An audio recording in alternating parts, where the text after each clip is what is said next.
오늘의 키워드 시간입니다. 김대호 박사 나오셨습니다. 박사님 어서 오십시오. 네, 반갑습니다. 네, 첫 번째 키워드부터 보시죠. 국제 유가 발작. 밤사이 유가 큰 폭으로 움직였습니다. 이번에는 오르는 쪽이 아니고 내려가는 쪽으로 하락폭이 꽤 컸는데요. WTI가 5% 넘게, 또 브렌트유도 2% 넘게 하락했습니다. 어떻게 보셨습니까, 박사님? 네, 밤사이에 국제 유가가 아주 크게 요동을 쳤습니다. 자, 우선 국제 유가도 종류가 많이 있는데요. WTI, 미국서 많이 거래되는 것은 미국산 원유인 웨스트 텍사스 중진류 WTI고요. 그다음에 유럽 금융시장에서는 브렌트유, 그다음에 중동에서 주로 많이 거래되는 거, 생산은 중동에서 되지만 거래는 싱가포르에서 되고 있는 두바이유, 이렇게 세 개로 나눠 볼 수 있는데 네. 밤사이 유독 WTI가 많이 떨어졌습니다. 다른 유가는 크게 변동하지 않았습니다. 오히려 두바이유는 오히려 강세를 보이기도 했는데요. 자, 이게 뭐냐? 미국에서 공격적으로 국제 유가를 인위적으로 압박해서 떨어뜨리기 위한 강력한 시도가 있었다. 한마디로 트럼프 행정부의 공격적인 국제 유가 떨어뜨리기 시장 개입이 있었다. 이렇게 볼 수가 있습니다. 우선 미국이 비축유도 많이 활용을 했고요. 특히 베센트 재무장관의 발언 직후에 국제 유가 WTI가 좀 상당히 조정되는 그런 양상을 보였는데요. 베센트 재무장관이 이란이 자연스럽게 호르무즈 해협을 열 것이다. 호르무즈 해협을 개방할 것이다. 이렇게 발언을 했습니다. 예. 그런데 이것은 이란이 하는 건데 미국이 단언할 수는 없잖아요. 이란이 할지 안 할지 미국이 미국이 현재로서는 알 수 없는 건데, 자, 이렇게 얘기함으로써 시장의 안도를 굉장히 증폭시켰다. 지난 주말에 트럼프 대통령이 하르그 섬을 공격하면서 이 하르그 섬을 계기로 전면전이 일어나는 것이 아니냐 해서 상당히 국제 유가 시장에 공포감이 증폭되고 있었습니다. 그런데 장이 열리자마자 이 미국 베센트 재무장관이 그 반대되는 하르그 섬 얘기는 일체 하지도 않고 오히려 지금 곧 그 호르무즈 해협이 열릴 것이다. 자, 그다음에 또 미국은 베센트 재무장관의 발언은요, 이 호르무즈 해협에서 중국 배라든지 이란이 꼭 집어서 항해를 허용한 배, 그게 지나갔는데 미국이 막을 수도 있었지만 우리는 그 선박 통과를 허용하고 확인했다. 네. 이런 얘기. 그다음에 또 미국과 이란의 휴전 협상이 급물살을 타고 있다는 트럼프 대통령 발언이 있었어요. 트럼프 대통령 케네디 센터에 그 회의에 들어가기에 앞서서 기자들과 만난 자리에서 미국과 이란이 협상 시작하고 있다. 어떻게 될지 모르겠지만 이런 식으로 강력하게 국제 유가를 떨어뜨리기 위한 아주 다각적인 노력이 있었다고 볼 수가 있고요. 또 호르무즈 연합군도 우리나라 그 군대를 파견을 해달라고 요청받고 있는 나라들은 곤혹스러운 입장이지만 미국 입장에서는 미국 혼자만 하는 것이 아니라 여러 나라가 같이 하니까 곧 호르무즈 봉쇄가 풀릴 것이다 라는 이런 기대까지 증폭이 되면서 국제 유가는 상승은커녕 오히려 떨어지는, 그러니까 예상 밖으로 국제 유가가 떨어지다 보니까 뉴욕 증시도 환호작약을 한 그런 모양새거든요. 그런데 이런 현상은 앞으로도 계속 지금 반복될 가능성이 있습니다. 특히 이란은 이 호르무즈 해협 봉쇄 해제에 관해서 아무런 얘기를 한 적도 없어요. 그런데 베센트 재무장관이 곧 열 것이다. 이것은 그냥 희망 고문, 희망의 방아줄을 당겼다. 그만큼 하르그 섬 공습에 따른 국제 유가 충격이 많을 것을 미리 선제적으로 예측을 하고 미국 재무부, 미국 상무부, 미국 에너지부가 시장 개입에 본격적으로 나섰다 볼 수 있는데, 시장 개입에 앞으로도 계속 나설 거예요. 그런데 그 시장 개입이 항상 그 성공하는 것은 아니고 또 시장 개입의 효과가 떨어지면 국제 유가는 올라가기도 하고 내려가기도 하고 당분간 전쟁 끝날 때까지는요 계속해서 큰 변동성이 있을 것으로 보입니다. 지난주에 트럼프 대통령이 곧 종전을 할 것이다. 곧 전쟁 끝난다라고 얘기해가지고 그때 120달러까지 올라갔던 국제유가가 70달러까지 떨어졌거든요. 엄청나게 떨어졌는데 이내 반등하지 않았습니까? 그런 상황을 놓고 볼 때 지금 국제유가가 떨어졌다고 해서 마치 그 세계 경제의 기조가 바뀐 것처럼 호들갑을 떨면 또 한 번 오판이 될 가능성이 있습니다. 여전히 진행 중이고요. 그 과정에서 변동성은 굉장히 심할 것인데 밤사이에는 미국 정부의 공격적인 시장 개입과 호재가 여론을 압도했다. 뭐 이런 정도로 해석하는 것이 훨씬 더 적합하지 않을까 생각이 됩니다. 그렇군요. 끝날 때까지 끝난 게 아니란 말씀입니다. 자, 다음 뉴스 키워드 보시죠. 호르무즈 연합군. 자, 지금 박사님 말씀해주신 이 연합군, 그러니까 트럼프 대통령이 7개국을 향해서 군함 보내라라고 얘기를 했는데 밤사이에 조금 더 그 내용이 좀 발전이 되면서 우리나라를 지목하고 또 다 뭐 일본도 지목하면서 거기 지금 미군 주둔하고 있으니까 우리가 지켜주고 있는데 왜 동참을 안 해? 빨리 결정해라고 압박을 또 가했습니다. 이건 상황을 어떻게 봐야 되는 건가요? 보내야 되는 겁니까? 역시 트럼프의 고도의 비즈니스 전략.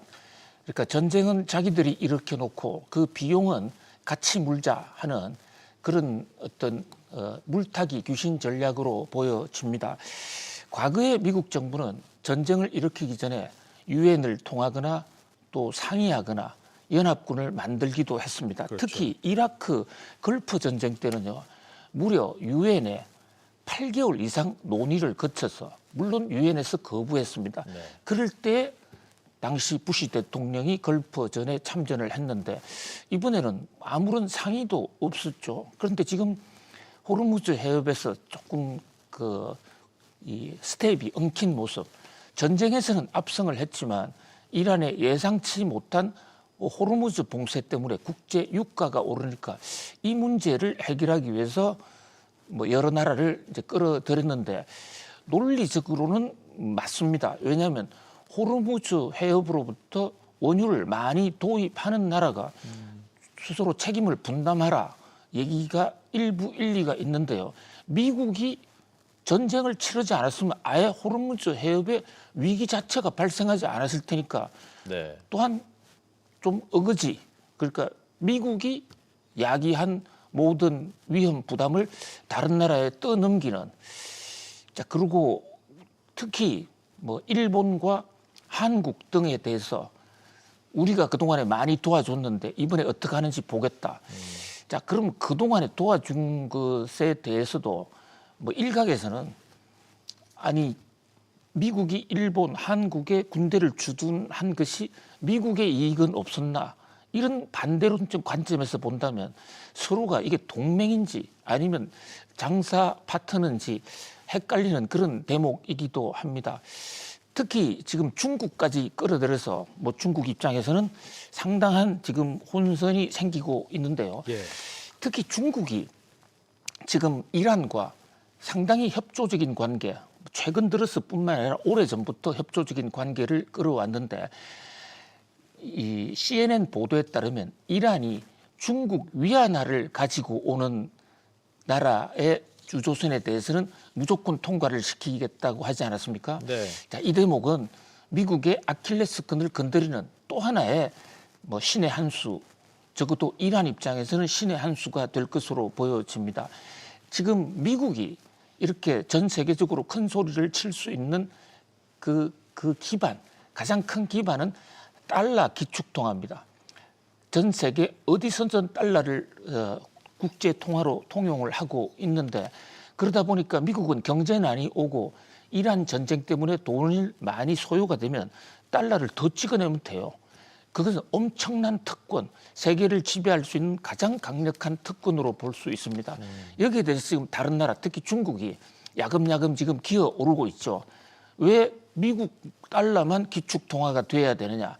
특히 이 미국 달러가 기축 통화를 되게 된 결정적인 이유, 뭐 결정적인 하나의 미국의 약속은 1943년, 44년 브레튼 우즈 협상 때 미국 달러를 기축 통화하는 조건으로 미국은 달러를 가져오면 언제 어디든지 금을 바꿔주겠다, 골드를 바꿔주겠다고 이른바 금태환 약속을 했습니다.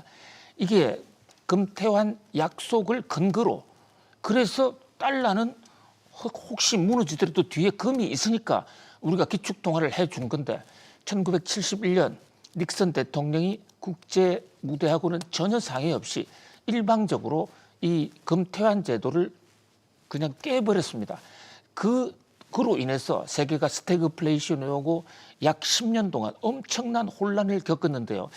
자, 이 달러가 이제 금태환이 안 되니까 너도 나도 달러를 버리기 시작했거든요. 그게 네. 70년대 상황인데 당황한 미국 당시에 닉슨 대통령이 키신저 국무장관을 사우디로 보냅니다.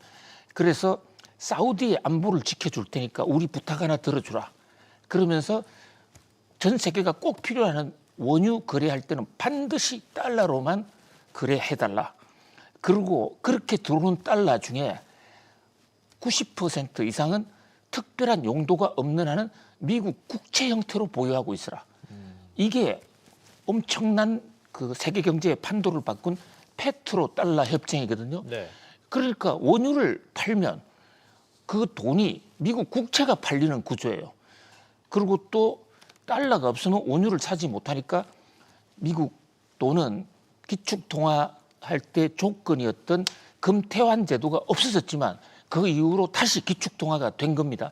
이거를 지금 중국이 흠집을 파고 들어가서 우리 원유도 위안화로 거래해달라 해서 사우디아도 최근에 그런 거래를 하고 있었습니다. 그런데 이 전쟁 와중에 이란과 중국이 위안화 가져오면 해주겠다. 이 대목은 미국의 달러 기축통화를 흔드는 대목인데 사실 미국 입장으로서는 굉장히 좀 당황스러운 대목이에요. 이 대목에서 이제 거꾸로 역제안을 한 거죠. 그래서 중국이 호르무즈 원유 많이 쓰니까 호르무즈 해협에 군대를 파견하라. 이 얘기는 미국 편에 붙으라 했는데 중국이 받아들이기가 어려운 거죠. 자, 지금 방금 들어온 외신 보도에 따르면 미국과 중국의 정상회담이 3월 말로 예정되어 있는데 미국에서 일단 연기하자라고 일방 통보를 했다는 거 아닙니까? 한 달 정도 연기하자고. 현재 외신 보도상으로는 뭐 일방 통보 연기하자라고 지금 나와 있는 상태인데요. 예.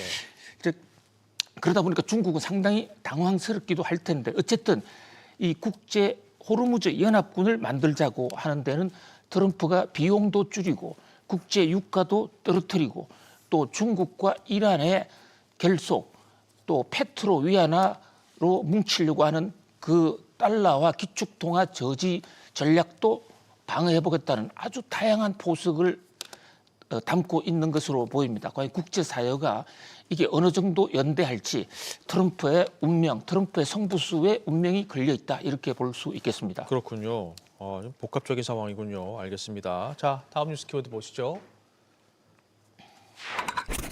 잔금 상선 마법. 자, 국내 해운사 가운데 잔금 상선이라고 있습니다. 이 이란 전쟁으로 지금 호르무즈 해협이 막히다 보니까 최대 수혜 기업으로 지금 떠오르고 있는데요.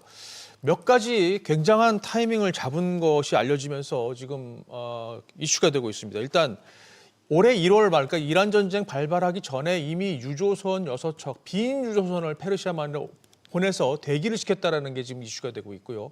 그래서 지금 이 대기시킨 곳에 석유 기업들이 저장고를 지상에서 찾지를 못하니까 이 유조선을 빌려서 지금 채우고 있는 상황인데 이 하루에 7억 원이 넘는 이 운임료를 지금 받고 있는데도 부르는 게 값이라고 합니다. 이 잔금상선이라는 기업 어떤 기업인지 좀 궁금하고요. 이 전쟁 상황이 계속되면 이 기업 계속해서 벌겠는데요. 어떻게 보십니까? 예, 엄청난 위험한 도박을 하고 있다. 한마디로 이렇게 판단할 수 있습니다. 네. 자, 그 블룸버그의 보도인데요. 블룸버그가 한국의 잔금 상선이 전쟁을 이용해서 엄청난 돈을 벌고 있다라고 보도했습니다. 지난 1월 달경에 전 세계 유조선의 약 15%를 그냥 싹쓸이해서 계약을 맺었다. 대형 유조선을 우리가 VLCC라고 그러거든요. VLCC가 전 세계적으로 한 850대 돼요. 네. 그중에서 150대를 4조 원이라는 엄청난 돈을 주고 지금 계약을 맺었는데 이게 이제 공교롭게도 2월 28일 날 전쟁이 터지고 호르무즈 해협이 봉쇄가 되다 보니까 지금 필린 배가 호르무즈 해협 안쪽에 대부분 갇혀 있습니다. 그런데 어떻게 돈을 버냐고요? 이 블룸버그의 뉴스의 진단에 따르면 지금 쿠웨이트라든지 인근 카타르 이런 나라들이 원유 생산을 하는데 정유 시설이 넘치지 않습니까? 네. 그러니까 생산을 못하고 있는 상황입니다. 그런데 한번 생산을 중단하면 다시 또 파야 되는 지질구조 조사부터 해야 되는 굉장한 부담이 있으니까 골머리를 앓고 있었는데 호르무즈에 지금 빈배, 잠금 상선이 빌린 이 빈배가 100여 대가 지금 놀고 있으니까 거기에 우리 저장 탱크로 쓸 수 없냐 이런 제안이 들어왔고 그 돈 거기에 대해서 엄청난 수입이 생긴다는 것이죠. 자, 수에즈 1952년에 수에즈 사건이라는 게 있었습니다. 당시에 이스라엘과 이집트가 싸우면서 수에즈 해운 통과를 완전히 봉쇄한 사건이 있었는데요. 자, 그때도 일부 선사들이 배를 거대하게 수에즈 해운을 통과할 수 없는 배를 만들었다가 거의 망할 지경에 있었는데 수에즈 해운이 8개월 통과가 안 되니까 역으로 그 배에 대한 수요가 늘어나서 돈을 벌었다. 뭐 이런 네. 사실 해운 산업은 굉장한 하이 리스크, 하이 리턴 산업인데요. 뭐 동전의 양면이죠. 이 장금이라는 회사는 그 앞에 있는 장자가 양자강의 장강. 양자강은 사실 중국의 공식 이름이 아니고 중국에서는 창장이라고 해서 장강이라고 그러는데 중국과 한국의 합작회사입니다. 금수강산에 금자와 붙은 회사인데 이 장금 상선에 엄청난 이 배팅. 그런데 이게 만약에 전쟁이 조기에 끝난다면 이 회사는 4조 원을 어떻게 회수할 수 있느냐. 상당히 위험성이 높은데 적어도 현재까지는 엄청난 대박을 내고 있다라는 그런 화제성 기사로 볼 수 있습니다. 그렇군요. 자, 오늘 마지막 뉴스 키워드 보시죠. 엔비디아 GTC 개막을 했는데 젠슨 황 CEO 역시나 좀 시선이 가는 발언들을 내놨습니다. 일단 내년 말까지 1조 달러, 1,500조 원 매출을 올릴 수 있다라고 자신했고요. 우리 입장에서는 추론 칩을 새로 만들면서 이거 삼성에 맡기겠다는 발언이 좀 눈에 띕니다. 어떻게 보셨습니까? 네, 엔비디아 GTC가 개막이 됐고 젠슨 황이 이 개막 연설을 했습니다. 종래 작년, 재작년 같으면 우리 기억하시죠? 주가가 엄청나게 오르고 세계적인 관심을 끌었을 텐데 뭐 올해는 관심이 별로 없습니다. 주가도 1% 정도 반응을 했나요? 뭐 크게 기대에는 못 미쳤다 이렇게 볼 수 있는데 굳이 그 중에서 하나를 뽑는다면 바로 이 크루크의 LPU 이것을 베라 루빈과 합쳐서 붙이겠다. 이게 좀 전문적인 얘기인데요. 그러나 의미가 있는 얘기예요. LPU란 게 그러니까 언어 프로세싱 유니트라는 건데 지금 컴퓨터, 인공지능이 생성형에서 비서형으로 크게 빠르게 진화하고 있습니다. 그런데 이 컴퓨터가 반도체가 말을 잘 못 알아듣는 겁니다. 그래서 크로크라는 회사가 있습니다. 크로크. 조나단 로스라는 스타트업 천재가 만든 회사인데 이게 원래 구글의 직원이었습니다. 구글의 TPU가 지금 엔비디아를 앞선다라는 얘기가 나오게 된 그 이유가 바로 크로크의 LPU거든요. 근데 이것을 이제 당황한 엔비디아가 이 조나단 로스한테 돈을 주고 이 회사를 통째로 사왔습니다. 근데 이 회사 이제 굉장히 중요한 회사지만 상업화하는 데는 오랜 시간이 걸릴 것이다. 라고 기대를 전망들 했었는데 젠슨 황이 우리 서둘러 삼성전자하고 합작을 해서 이제 곧 만들어낼 것이다. 이게 성공을 하면 대박인데 재계에서는 상당한 시행착오 과정이 있을 것이다. 그래서 결국은 이 LPU가 어느 정도 빨리 정착이 되겠느냐 여기에 관건을 보고 있는데 시장 반응은 그렇게 뜨겁지 않았습니다. 예, 알겠습니다. 자, 오늘 짚어본 뉴스 키워드 다시 한번 보시죠. 국제유가 발작, 호르무즈 연합군, 잠금 상선 마법, 그리고 엔비디아 GTC 이렇게 짚어봤습니다. 박사님 오늘도 잘 들었습니다. 고맙습니다. 감사합니다.